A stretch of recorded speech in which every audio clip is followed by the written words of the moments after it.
आताची मोठी बातमी, आर्वीत पोलिसांची दडपशाही। रात्री 11 नंतर गावात अघोषित संचारबंदी आणि आता नागरिकांमध्ये तीव्र संताप। पोलिसांचा हाच दुटपी कारभार चोरट्यांच्या वेळी नाही दिसले, पण सामान्य नागरिकांवर मात्र दडपशाही।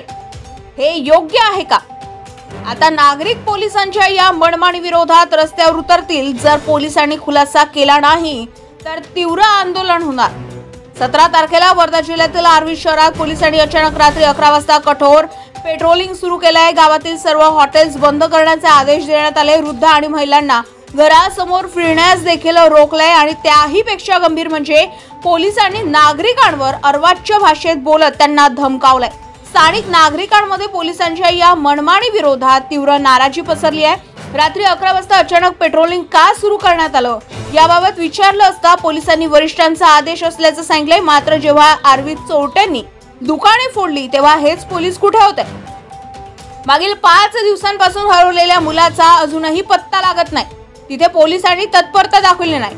मग अचानक सामान्य नागरिकांना लक्ष करण्याची का गरज भासली आहे? आर्वी शहरातील काही नागरिक रात्रीच्या वेळी हॉटेलमध्ये जेवत होते, मात्र पोलिसांनी तडकाफडकी हॉटेल बंद करण्याचा आदेश दिला।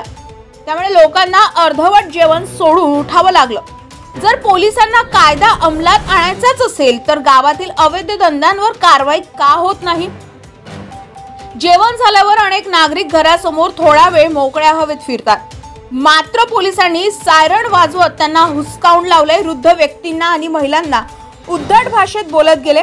नागरिकांवर हा अन्याय कोणत्या अधिकाराने केला गेला? पोलिसांनी कोणाच्या आदेशावर हे केलं आणि यामागे खरंच काय उद्देश होता?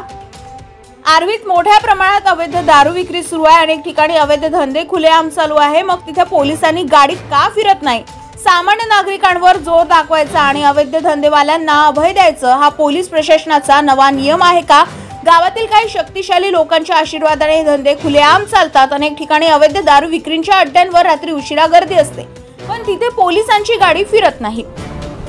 पोलीस हप्ता घेतात का की डोळेझाक करायला भाग पाडलं जातं? पोलिसांना या अड्ड्यांची माहिती नाही असं म्हणणं म्हणजे मूर्खपणा। तिथं मोठ्या प्रमाणात हप्ता वसुली सुरू आहे का? पोलीस दलातल्या काही अधिकाऱ्यांना यामधून मोठा पैसा मिळतोय का? या प्रश्नांची उत्तरं मिळालीच पाहिजे। आर्वीत सट्टा आणि जुगार मोठ्या प्रमाणात चालतो। काही ठिकाणी मोठे बुक्की घर बसल्या लाखोंची उलाढाल करतात। स्थानिक पोलिसांना हे ठिकाण माहीत असताना कोणतीही कारवाई केली जात नाही। जर कोणता सामान्य माणूस तक्रार करायला जरी गेला तर त्यालाच पोलिसांकडून धमक्या दिल्या जातात।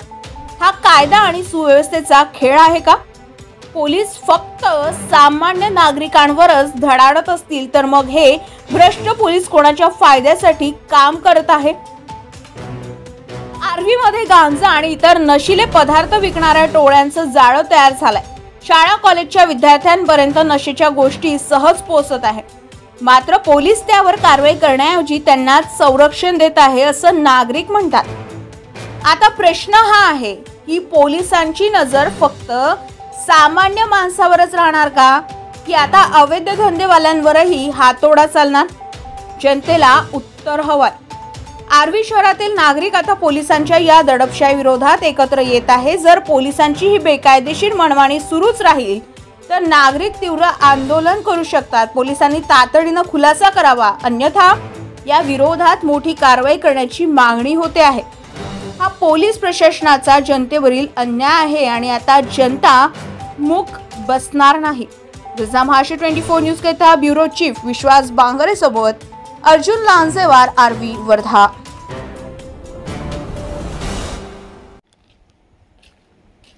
सर, हा आपलं म्हणजे रोजचं जे आपलं सायरन वाजवत आहे हे कशा निमित्त आहे?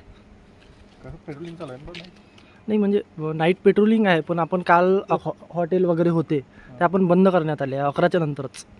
हो, 11च्या नंतर आम्हाला जसं आदेश आहे ना। तर 11च्या नंतर म्हणजे असं का बरं? साहेबाला येऊन भेटा ना। पण असं काही कारण तर असेल सर? ताज्या घडामोडी आणि बातम्या जाणून घेण्यासाठी गरजा महाराष्ट्र 24 न्यूज या आपल्या YouTube चॅनलला सबस्क्राईब करा आणि बेल आयकॉन दाबायला विसरू नका, जेणेकरून आपला व्हिडिओ आल्याची ताजी खबर तुम्हाला ताबडतोब मिळेल।